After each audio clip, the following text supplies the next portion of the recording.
Real estate agents, how do you deal with a listing when you get multiple offers? How do you make sure that you get the best possible deal for your sellers so that they walk away completely satisfied and feeling that they didn't leave any money on the table? I'm Joe Granacini from atCause Title Agency, and in this video, I'm going to give you some tips on what you should do to make sure you get the highest possible price for your clients. They walk out the door with all the money in their pocket, and you walk away with a great commission. All right, so let's go over a very brief example. This situation, though they not the same money amount, but I had a similar, very similar situation as I'm going to go over with you now. But here's the situation. Let's say the list price of this home that you have is at $500,000. All right. You then receive multiple offers on the home, and they're in a range. Here are the offers over here. We have $510,000, $500,000, $490,000, $480,000, and way down here at the bottom, looking real sad, is $470,000. So I have noticed, I did this myself too, agents will say, hey, you got an offer that is $10,000 over list price. Maybe the terms are good. Maybe it's a cash offer. Maybe it's a strong down payment. Whatever it is, hey, it's $10,000 over list price. Let's not get greedy. Let's not mess around. Let's just take it. Well, that's a sign of not the best negotiator, and that's not what you are. You're a good negotiator, and you're going to kill it, and you're going to get your clients the best possible price, the highest value for their home. And this is what we're going to do. So this down here, like I said, looks kind of sad, and this is not very, they all look kind of weak in compared to that. But if they've taken the time to put together an offer and they like that home, you know, so much that they went through the process of seeing it, actually filling out an offer, getting their bank statements, getting everything all together, well, they deserve a shot at getting the property. But not only that, the first offer is not important. What is important is their final offer, or how high they're willing to go. And this is what we're going to do. We're going to send a counter offer back to every single client or every single buyer. It's going to be a multiple counter offer, so you don't get locked in if one of them accepts. So what we're going to do, we're going to take and we're going to do a multiple counter offer. We'll call it multiple counter offer number 1. And we're going to say, hey,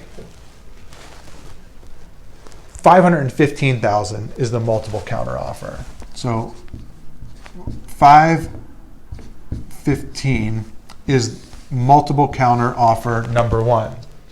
So what's going to happen is this guy is going to come over and he's going to say, I'll do 520. Right? This guy over here says, I'll do the 515. I'll agree to the 515. And bear in mind, none of these people know what the other are bidding on, unless you tell them. This guy here says, nah, can't do it. This guy here also says, nope, can't do it. But this guy comes up and he says, yes, I will do 515. All right, so now we've got a couple people who are still in the hunt. We've got a couple people who have dropped out. So the next step is to do multiple counter offer number 2. We've got this guy sitting at 520. So how about we say on multiple counter offer number 2, how about we say we go up to 530? We say we go up to 530. Well, this guy comes over here and he says, you know what, I still really like it. I'm going to go above 530. I'm going to do 535. That's what I'm going to counter back at, 535. This guy over here says, you know what, I'm only going to agree to the 530. And then this guy, he says, I can't do any of it. 515 is the highest I could go. So now you got two people left. You got one that dropped out. What do we do next? Yep, very, very simple. We do multiple counter offer number 3. And let's say we go up to 545. Now, this guy over here says, yes, I will do 545.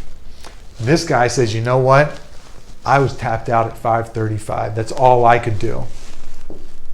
So now he's out. This guy comes over here and he wins the prize. So now you've got your home that was listed at 500 and you got it for 545. You got $45,000 over list price.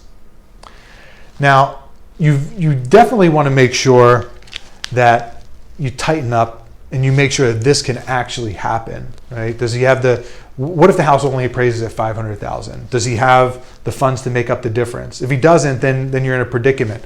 You have to make sure as you're increasing the price and you're negotiating upward that it's workable, right? Maybe the lender will approve it, but if he doesn't, do they have money backing them? Do they have a big down payment? What if the appraisal doesn't come in? What if the appraisal comes in low? Do they have the cash to make up the difference? Those things all need to be negotiated within these multiple counter offers, right? Also physical inspection contingency. I didn't go over all that just now, but those should also be included in this along with the price. But if you want to get your sellers the absolutely highest price for their home, this is the way to do it. I guarantee you will be absolutely thrilled and your sellers will be beyond excited with you when you get something like this. Like I said, a lot of agents will say, hey, 510, take it and be done. But in a situation like this, they left tens of thousands of dollars on the table, right? This buyer was willing to go up very, very high, 45,000 more.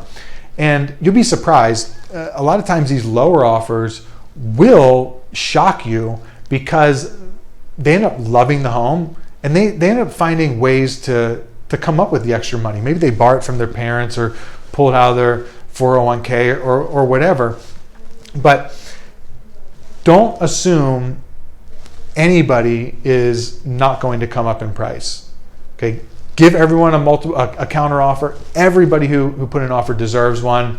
Your sellers deserve to get the highest price for their home as well. So use this and I guarantee you'll be thrilled, your sellers will be thrilled, and you'll get lots of referrals. All right, hope this helps. Have a great day.